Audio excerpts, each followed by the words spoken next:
I'm making this video to address the ongoing back and forth between myself and Drake. Both me and Drake have taken shots at each other, and it's time to put it to rest. I'm asking Drake on December 7th to join me on stage as a special guest. Is that Kanye West? Yeah, Kanye West and Jay Prince look like Jay Prince got him held hostage. He does look like he's held hostage. What?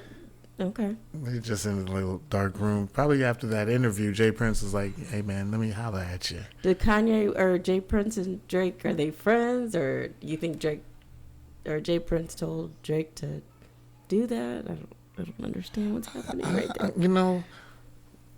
Let's get into it. How are we related? Okay. Let's talk about this Kanye West interview. Kanye West is crazy. I don't understand why we keep talking about Kanye West. Well, every single time we're on here, we gotta discuss Kanye West. Well, because he's always in the news. Yeah, I guess so. So Kanye West did an interview with Nori on the Drink Champs podcast, and he talked about a lot of stuff. He talked about his haircut. He talked about his Wait, I missed that part. What did he say about his haircut? He just was like, it's 3 doves, actually, because It he does actually not look like doves. because he said he's actually a barber, and he used to be a barber, and it's actually 3 doves in his hair. And he said, he said something funny about it, but anyways. I feel like we're all part of the Kanye problem because we keep giving him opportunities to say stupid things. Well, he keeps on relating himself to Elon Musk. So he was like, "You're my Joe Rogan. I'm Elon Musk, and you're my Joe Rogan." What does that even mean? So he thinks he's Elon Musk, and Nori is his Joe Rogan. So Elon Musk went on the Joe Rogan show. So Kanye went on Drink Champs. Okay. With Nori. He talked about, he still feels like him and Kim are together. I did see that part. I don't think they are. I mean, so, well, I think he said he still wants them to be together. He said his kids want them to be together, and he wants them to be together. So, everybody's fighting for him. Everybody wants to see them together. Nobody really wants to see them. You do? You don't? No. You like? I mean, you have. I don't have a feeling for Kim K. Kim K to me wouldn't be famous this famous without Kanye. So it's like. I partly agree with that. I just don't. I feel like Kanye needs to be by himself. No. I don't think that he needs to be with.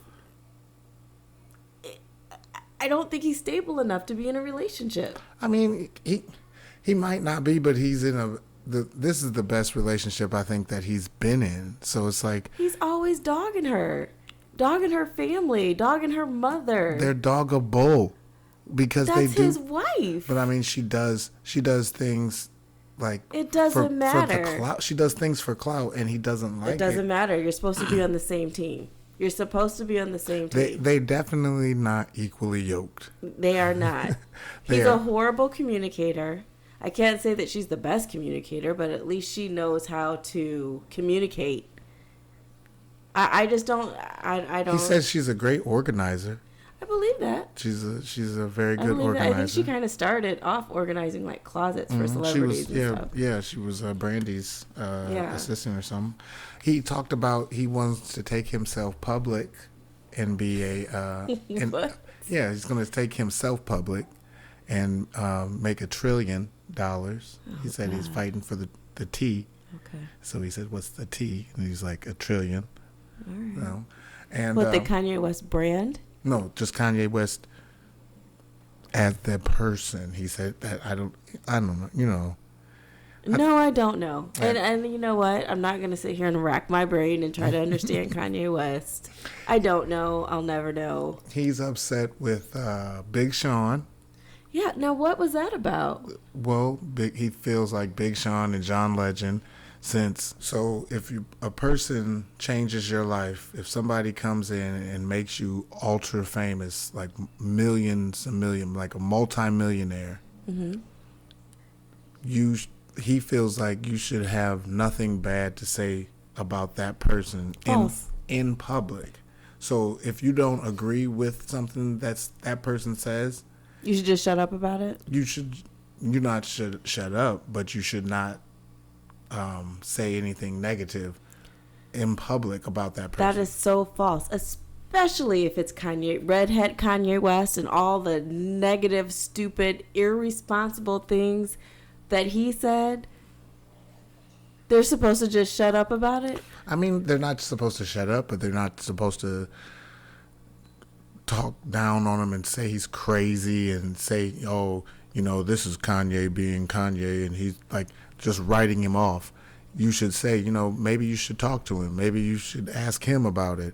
Don't ask me about how I feel. What I feel is this way, but I don't feel what Kanye feels. So I think that, so let's just, John Legend. Mm-hmm. He and John Legend were cool. Their wives were cool. Families were cool, whatever. I don't know. He didn't put John Legend on or anything. I don't know. I don't yes, he did. Okay, so he put John Legend on. That's right, because he signed a good music. You would not know about John Legend That's without right. Kanye That's West. That's true. So Kanye West is out here being ridiculous and just spreading all kinds of ridiculousness and chumming up to 45 and going into the White House and being ridiculous. Mm-hmm. So John Legend, being who he is, he has a fan base too. He has a mouth as well. He's got followers as well. Just because they're friends and whatever, he put him on whatever, he is not supposed to disagree with him in public about that? Not saying he's not supposed to disagree, but he feels like he was used by the Democrats as a puppet to He was combat. always like that, though. It's not like he just all of a sudden became like super liberal. He was like that. He toured with Obama when Obama was running. But that's what he was saying. He was like, he is the Democrats' puppet, and he didn't. He was used against Kanye West to Kanye really like. West was being ridiculous, and you can't just say that you shouldn't talk bad about me because I signed a record deal. You signed a record deal with me a long time ago. It's a question of loyalty. So it's like the loyalty of somebody. If not when you're being stupid. So if your boss, if you had a boss that, made you, you were just a regular worker, but then he picked you from obscurity and made you, a vice president, and you guys started, balling out of control at your business. But then he started talking crazy in public. And then they asked you, hey, what are your thoughts about, your boss's thoughts? All you have to do is be like, those are his thoughts, and let it go. He feels like when John Legend was asked, John Legend went in on him and criticized him. And when Big Sean was asked, he criticized him. And he was like, I know your families. You guys know I'm not crazy. You guys could have stood up for me, but you guys, I think that's part of Kanye's problem. He feels like because he's got some kind of strange friendship with people that gives him license to say whatever he wants, and nobody is supposed to talk bad about him. Nobody. I think that's where he had the problem with Jay-Z. That's obviously where he had the problem with John Legend. Obviously where he had the problem with Sean. I think that he feels that these people owe me something, so they should not talk bad about it. And that doesn't give you license to be negligent in your thoughts and in your actions and in your words. What if your father said, It's not his father. But I'm just saying, it's his friend. It's like a coworker, it's basically. like his father, though. Like, who is like his father? Kanye is like Big Sean's father. Negative.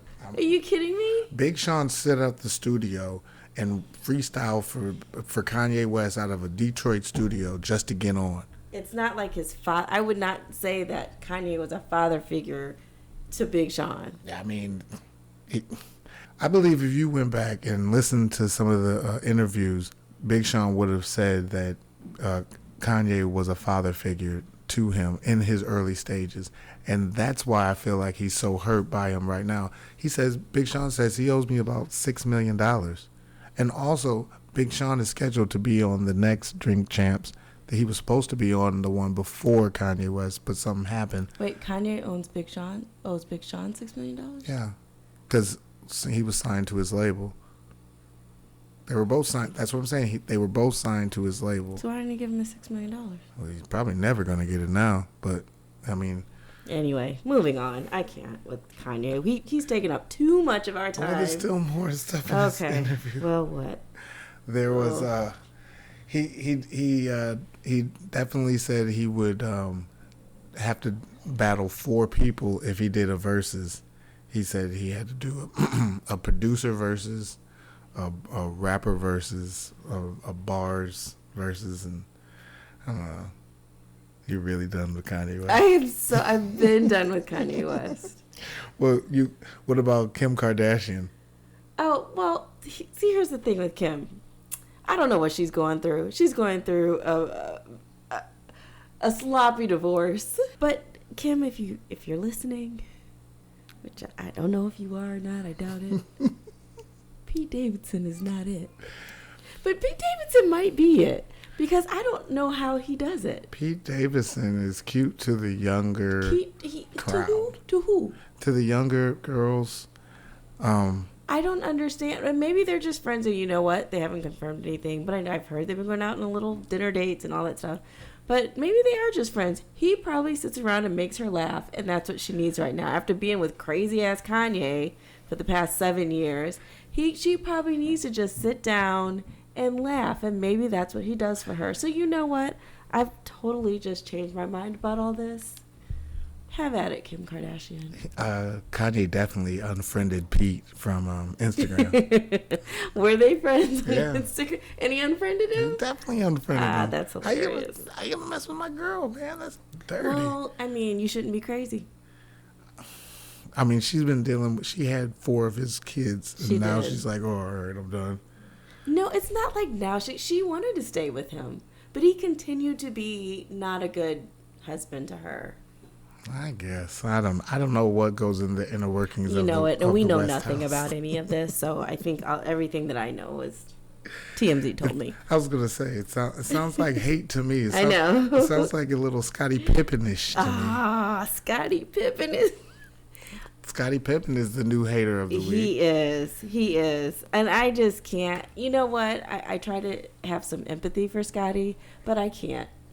I was talking to my friend Benji about this, and I was just like, okay, Scottie, I get it. I get that maybe there's some jealousy there, but you wouldn't be Scottie Pippen without Michael Jordan. Michael Jordan would probably still be Michael Jordan, and Scottie, the second in command, would be anybody. Scottie Pippen really could be anybody. He could be anybody at Scottie Pippen's level of talent. It did not necessarily need to be Scottie Pippen. And Scottie Pippen needs to realize that. It could have been, but Scottie Pippen had a certain skill set that worked well with Michael Jordan. But it's not it wasn't original. It wasn't like, oh. Scottie Pippen had great defense. Okay. And Scottie Pippen could shoot a mid-range and a three-pointer. And I don't dislike Scottie Pippen. I've always liked Scottie Pippen. I just think I just think he's just really being a hater right now. Now, Michael Jordan is an asshole. Well, what he said was a little bit confusing because he was like, I didn't know that when The Last Dance was being taped, it was going to be all about Michael Jordan. I don't think any of them knew that. But that's what I'm saying. Michael Jordan set all of them up. So that's your first problem. Anytime that you know Michael Jordan's character, you know how Michael Jordan is. So if Michael Jordan is being a part of something, you might as well expect, Michael Jordan got control of it. Well, here's the thing. He was executive producing it. Of course it's going to be about him. He had control over the release date. He had control over everything. And again, The Last Dance, did you think it was going to be not all about Michael Jordan? I'm sorry it happened to you, but you should have known. Michael Jordan is Michael Jordan, and you know him better than everybody else. Now, you writing a book telling your side of the story, I kudos you for that, because that's what you should do. You shouldn't just be all upset like, and pout on radio and TV talking about, oh, I didn't know this is supposed to be. No, get your story out, tell your side, but I doubt anybody's going to, really read it. So you got to come up with some tantalizing storyline. And I don't think he really has it because Jordan pretty much told everything. Yeah, he did. I don't know. Scottie is, I think he served his purpose. He did what he was supposed to do. He was a good team player. And thank you. Thank you, Scottie. I mean, Scottie is the best two-man ever. He's the best, I don't say sidekick. I just say he's the best complimentary. Like, he is like cheesy mashed potatoes. But listen, at the end of that interview on ABC, you know what he said he wanted to be remembered as? The greatest of all time. What? I mean, yeah. The greatest of all time. You can be remembered as the greatest of all time. He will not be. Yes, you will be. You stood the greatest second man. You stood next to the greatest of all time. He was the greatest number two. Is that what he was referring to? You got to pass the ball to the greatest of all time. But he's not the greatest of all time, and he's not going to be remembered. Well, he's not even in that conversation. I mean, he is in the 50 greatest of all time. But he's not the number one. But there's many people above. And many people would say it was only because of Michael Jordan that he's in the 50 greatest of all time. It's because of Michael Jordan that he's memorable. The Dream Team. So it's like, yes, it could have been anybody, insert name, but Scottie Pippen did his thing with that opportunity. He did. So I think he's feeling himself a little bit too much, but he does have a little bit of warrant because he did hold Jordan down a lot of those times during those 6 championships. Scottie Pippen got his feelings hurt, and he wrote a book about it. Pretty much. That's what I think. He got his feelings hurt. He wrote a book about it. And I just don't think it's a good look for him at all. It's definitely not a good look. It's not a good look when Horace Grant, tried to go at Jordan. No, when you go at Jordan, it's never going to be a good look. Nobody has gone up against Jordan and looked good. Isaiah Thomas, anybody. There's a guy named Ron McCants who's out here talking about, Scottie Pippen is telling the truth and blah, blah, blah. He's not getting any traction. So it's like when you say negative things about Michael Jordan, it just doesn't really work out for you. And do you think Michael Jordan cares? Definitely not. I don't think that Michael Jordan cares at all. Michael Jordan, I've always loved him. You know what Michael Jordan cares about more? But he's a jerk. Michael Jordan cares that Travis Scott is in a lot of you think Michael Jordan trouble cares about that? because he cares about that more than he cares about Scottie Pippen. Probably, but hey, I don't even know if Travis Scott's in a lot of trouble. I mean, Travis Scott, I don't think should be in a lot of trouble. People are getting upset, and I'm getting upset with people like, he continued singing while people were passed out. Yeah, Michael Jackson continued singing while people were passed out. So don't give me that. Like he didn't know anybody died until after the show. Well, that's the thing, and there was like 500,000, and I'm exaggerating, but there was a lot of people at the show. I don't think that he could see. He saw ambulances, but I mean, I don't think he knew that there was people dead. Right. I think he thought that people had passed out. People pass out at major concerts like that. Where he is responsible, though, is so one thing they did is they used promotion for Astroworld from the Astroworld concert 2 years ago in 2019, where it showed fans rushing into the venue, going over barriers, blah blah blah. So that was the promotion that they used for the show. His shows are like that. His shows are a lot of like hype and people in mosh pits and standing up, and like he likes to get people hyped. That's what he does. I've been to one. So yeah, I know he took our nephew. I think we talked about this last season. Took our nephew to a Travis Scott show, down into the pit. Yeah. Anyway, we'll discuss that later. He took an elbow, but he all right though. But the thing is that's what his shows are, and I think that in some way he may be responsible because he does promote that. He promotes a lot of like getting hype and getting in people's faces and blah blah blah. But where I think the majority of the blame should fall is in the venue, the promoters, people who were responsible for hiring security, all of that. Well, which is not, it's Travis Scott pays for those people, so ultimately he is responsible. However, I don't know.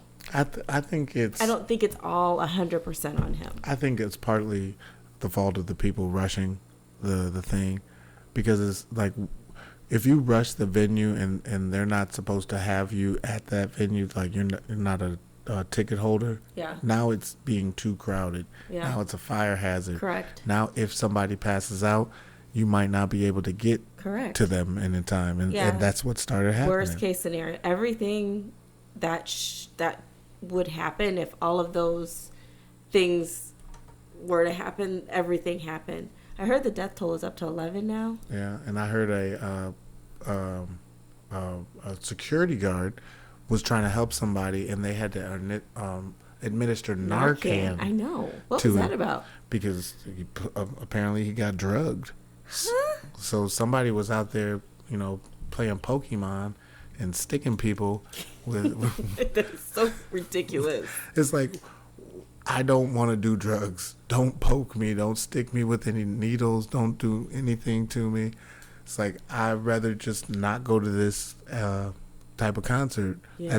That's what you start to have to think. It's like, well, I just don't understand also where the humanity is, because the videos I saw, like, they showed some of the concert goers like standing and dancing on the ambulances and the cop cars, and like, if you see someone is in distress or and they're hurt, like, nobody cares about this stuff. The lady yelling at the cameraman that somebody's dead and he's still continuing to do his job. I don't know. He's in a tough spot. He's in a hard situation, but I think I think where he is coming from is, my job is to sit here and hold this camera on whoever the talent is up there. There's other people down there whose job is to control the crowd. If there's somebody hurt, there's medics down there. That's their job. Those people are there and they can perform their duties. It's not my job to monitor that. So I get that. I understand where he was coming from too. Yeah, I just say, imagine being in Travis Scott's point of view, and he's on his third song and he's just looking at somebody like screaming at him, telling him to stop, and he was like, why would I stop? Yeah, I don't know what's going on. And I guess he didn't know what had happened even afterwards. He went to, like, I guess the after party at a Dave & Buster's or whatever, and he still did not know. Drake was posting pictures, like everything was all good. Yeah, they didn't know. They did not know. Anyway, that's horrible. It's a horrible, horrible, horrible situation. Peyton Daniels, no more Travis Scott concerts. Yeah, called him out. Dang. Nephew. Well, let's get into this NFL football. Somebody who definitely did know what they were doing. Let's talk about these NFL players and knowing what they're doing. Right. Let's talk about We've this. We've got a couple situations going on. Let's get to the most tragic one first. Henry Ruggs. Briggs, I think. I don't care. Ruggs? Okay. Whatever. He's stupid. Dumb. Drunk driving. First off, if you're still drunk driving, if you're still getting behind the car and you're like with Uber, Lyft, and all that stuff out here. Now, I'd understand some people are like, oh, I had one beer, 2 beers. But if you're plastered, if you're like twice the legal limit, if you're sitting there saying, man, I'm faded, if that comes out of your mouth, the next thing that should come out of your mouth is, man, let me get an Uber. Yeah. Because he was driving 150 miles per hour. I saw the video, and it was just like zoom. Yep. And I was like, oh, man. Was he in the car by himself, or was the girlfriend in the car? I don't know. Because how'd she get there so fast? I don't know. The car in front of him, I was like, I hope that wasn't the car that he was hitting, because if he fishtailed with her, everybody was going to, he ended up killing 2 people. He killed 1 person. 1 person? I thought one person, her dog. Her dog was in the car. Oh, okay. But it's just, I'm confused about how everything happened, because I guess he rear-ended her, he hit her. I don't know if he rear-ended her or not. But her car, caught on fire. I don't know what happened to his car. I don't know. I don't think his car caught on fire, but his car was just, I saw the impact after the damage. It was just, it looked like he had pushed into the back of somebody else's car. Okay. So I don't know what her car looked like. She had like a RAV4 or something. It was like a small, tiny little SUV. But I assume once she hit the railing, She hit the railing. That's what I assume. Okay. I don't know. That is horrible. But it's horrible. And he's completely 100% responsible. And he should have lost his job. And he should go to jail. So there's a player named, Brandy hit somebody. Yeah. Vehicular homicide. But I think she rear-ended someone. And the car got pushed into oncoming traffic. Mm-hmm. That's what happened. And another football player, Dante Stallworth, a vehicular homicide. He ended up paying off the victim's family and didn't have to really serve time. What? So that leads me to a question. How? Because they accepted the money. But you still, the state or whoever, the prosecution is still going to press charges regardless if the family wants them to or not. They can press charges, but they're just, they're not going to go further with anything else. Oh, gosh, okay. So it's like, so if my neighbor was bringing this up to me and he was like, so if it was if your mom, he's like, you would probably want, blood. So like if somebody hit your mother, they couldn't offer you any amount of money. It's like, but he said, if it was my dad, he's like, I feel like my dad would be like, take the money. Like, I died for you to have this money. Mm-hmm. And I was like, so I was like, well, what about your sisters? And I was like, you couldn't just offer me just a little bit amount. I was like, I'm 41 years old, so they've been with me for 41 years. Mm-hmm. You can't just give me $10 million for my sisters. I was just like, you gotta bring that up a little bit. But I would want you to take the money. I would want to take the money, but you can't. But not $10 million. I would hope I'm worth more than that. Yeah, like for my dad, I was like, if somebody said $10 million, I'd be like, all right. I was like, it was an accident. I understand, blah, blah, blah. I'm not mad. You're offering me $10 million. I didn't even ask for nothing. $10 million. My dad would probably want me to take that money. Mm-hmm. But you or Brianna, it's like, I understand it was an accident. And you offered me $10 million in the insult. Mm-hmm. So it's like, it's like you made $100 million with 2 contracts over the years after taxes. I need like 80. Yeah, right. I need like 80 of the 100 million you have in the bank. I need you to feel that you still have 20 million, but I need you to know that I'm walking around with the majority of your I life. took your life. Yeah, I took your life savings and everything, and and that I could be even with, and that's the way that I explained it to him. What did he say? Did he understand that? He was like, I can understand that. Yeah, I get that too. Because I think Dad would be like, yeah, take 5. Yeah, take. I know. He's like, take whatever. He's like, I gave my life for you. Right. $5 million, you can flip that and do anything with that. Now another person in the NFL that's just doing his own thing is Mr. Liar Aaron himself. Rodgers. Yes. He was the NFL MVP last year. You know what? And I thought I liked him. I mean, I thought I did. I felt like he was dirty anyway. He looked like he had a COVID anyway. He looked like he's been getting dirty. Like he needed to shower in the past few years. He looked like he just kept COVID for the extra month. Like COVID just it was in his coat. He just had COVID in his coat just waiting. So I don't understand why he lied. He didn't want to give. Well, you don't understand why he lied. Yeah. Why? So the NFL basically and teams said basically you need to be vaccinated. I don't think they had the mandate. I don't think you had to be vaccinated. Oh, well, you know what? You're right. I think it's by state, right? Yeah. So whatever is going on in your state. I'm sorry. You're right. It's by state. Don't know who does he play for, Green Bay? He plays for Green Bay. Okay. Because that was New York. New York was making Kyrie Irving. That's right. On the last episode. Correct. Did he ever get it? Whatever happened? I know he's still out. He's still not playing? Out. Yep, he's still not playing. Wow.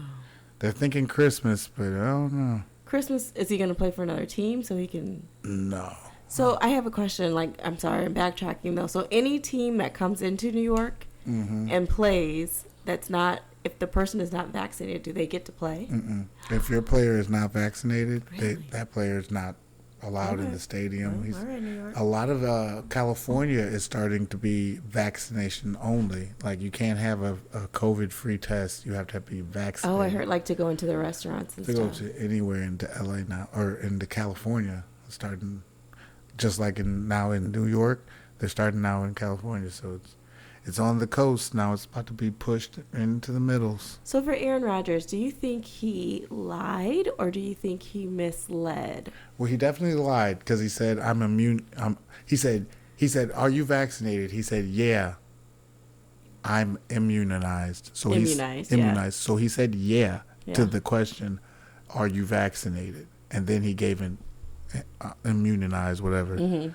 So I feel like he lied. Yeah, he did lie. And I feel like if he was Kyrie Irving, and Kyrie Irving would have lied like that, they would have crucified him. But it's Aaron I just Rodgers. don't see how he's getting away with it. Because, I mean, just think about all the other people who did not get vaccinated, who have not been able to play, and he did not get vaccinated, and he still kept his job. He's still able to play outside of his little bout with COVID. So you trying to tell me his star wide receiver, they were both at a party. They were both at a Halloween party. And the Dante Adams ended up getting COVID after this party. Mm-hmm. Aaron Rodgers did not test, positive for COVID, apparently. Or maybe they didn't test him. But then the next week, Aaron Rodgers tested positive for COVID. And they, like I said, they were both at this party at the same time. And Dante Adams, his star wide receiver, gets COVID after that party. So I don't know. And I don't understand why he wanted to play without Dante Adams. I would be like, if Dante Adams is out, I'm out. Yeah. But apparently, he didn't want to play against the Chiefs. And he was like, let Jordan Love play against. That's what I feel. My conspiracy theory of the week is I feel like Aaron Rodgers did not want to play against the Chiefs and Pat Mahomes, and so he was like, "Oh, hey, I got COVID this week, so I gotta sit out." And they were like, "Well, why didn't you have it last week?" He's like, "Yeah, I might have had it last week, but I'm getting tested now, and I definitely have it, so I gotta sit out." And he I sat just think out. it's a lot of privilege happening in that situation, and I don't like it at all. Oh man. I don't like it at all. It's a lot of privilege. Speaking of privilege, have you watched the Colin Kaepernick show? I did watch it. Yeah. I thought it was pretty decent. I did too. It's been getting a lot of flack. I don't understand why. Why is it getting a lot of flack? I don't know. I really honestly don't know. One thing that people didn't like was the comparison to like the NFL Combine to slavery. Mm-hmm. But that's exactly what it is. That's exactly to the T. People don't like it. It's the whole. I feel like it's the same thing as that teaching of the history that people. Oh, the critical race theory. I feel like it's the same thing. It's like you don't like it to be considered that what it is, but that is what it is. That is what it is. So it's like you either change it or, but I look at that Colin Kaepernick thing as he had a lot of privilege. So when Colin had privilege? Had a lot of privilege. So when he wanted to be a quarterback and they were like, no, you can't be a quarterback. His father went and got him that interview, a dinner with that.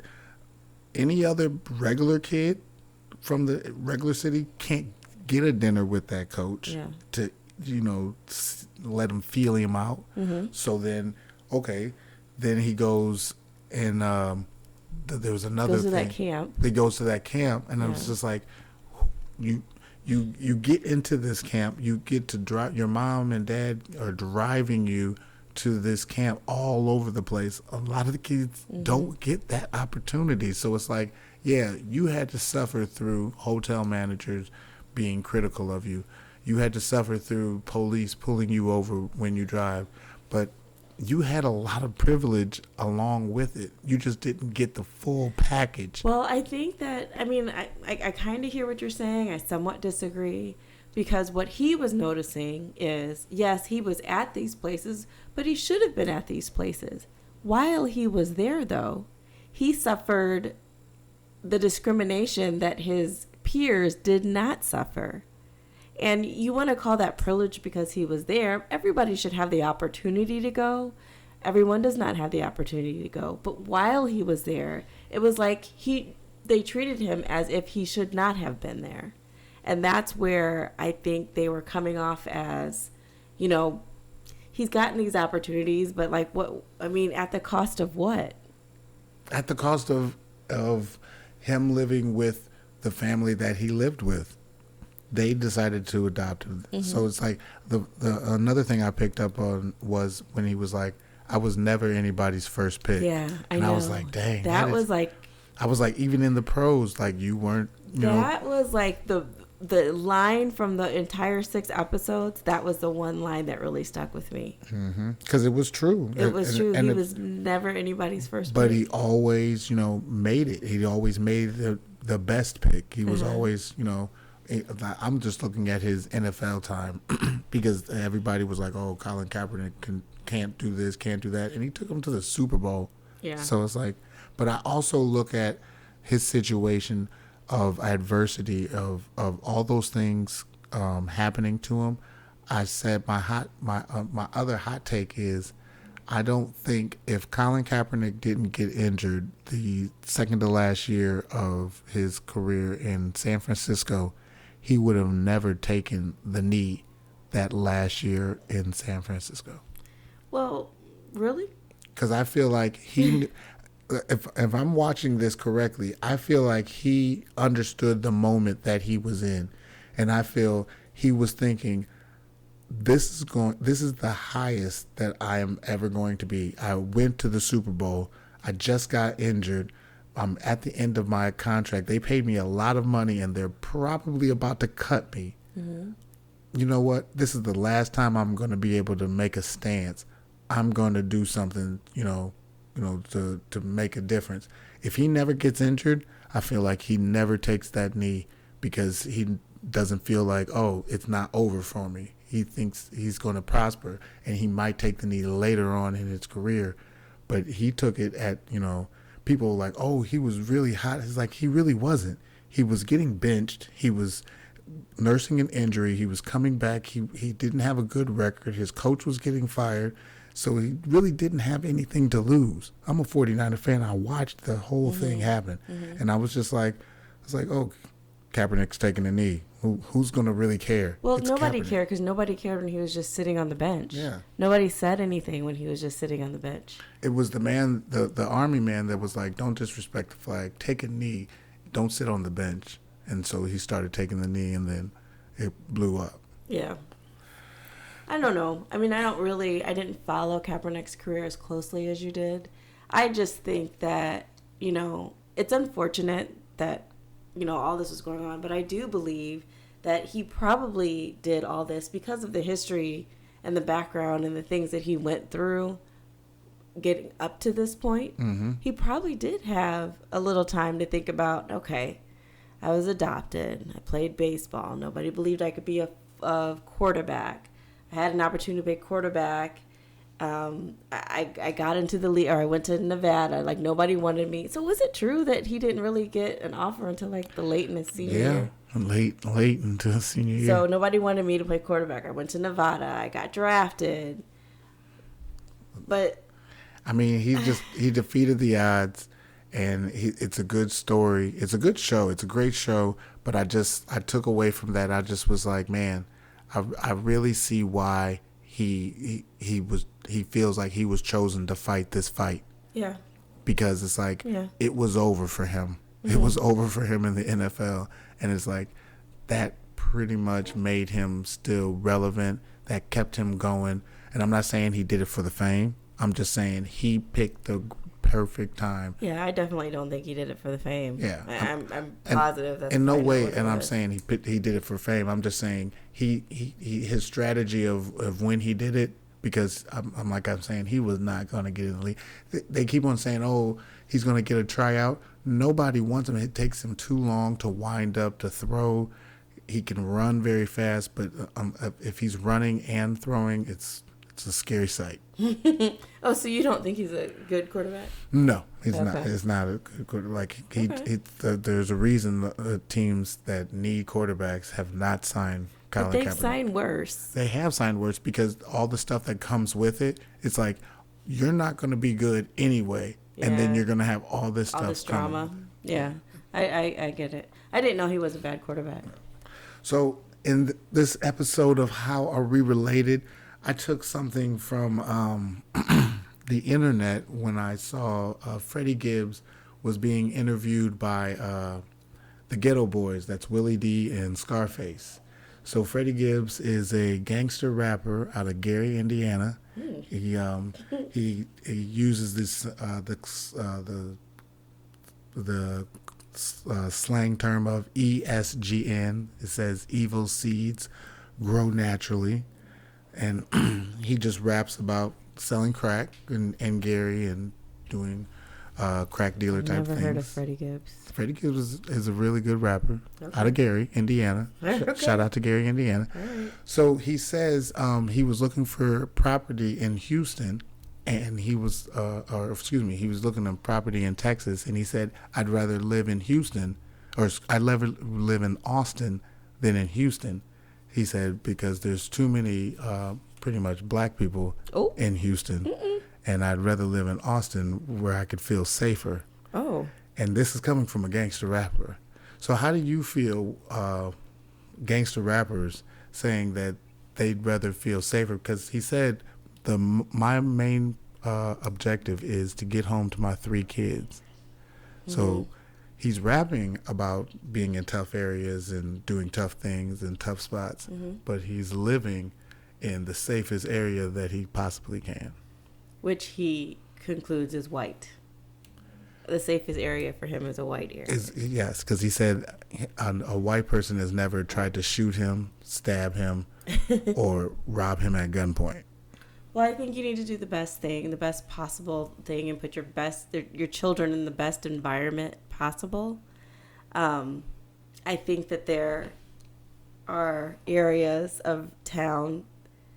I don't know anything about Houston, so I can't necessarily speak on it.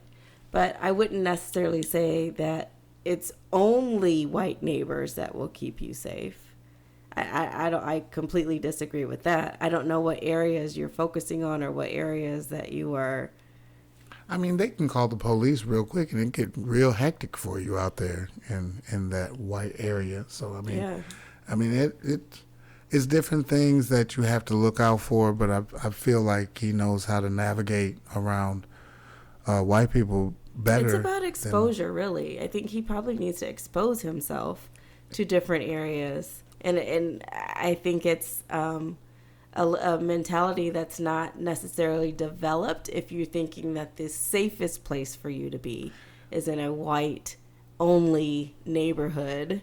Well, he said I'm a rapper, and people know me as a rapper, and I'm a gangster rapper. And he's like, I'm not regular. He's like, I'm not a regular person. I've never heard of him. He could be a regular person living next door to me. I would not know.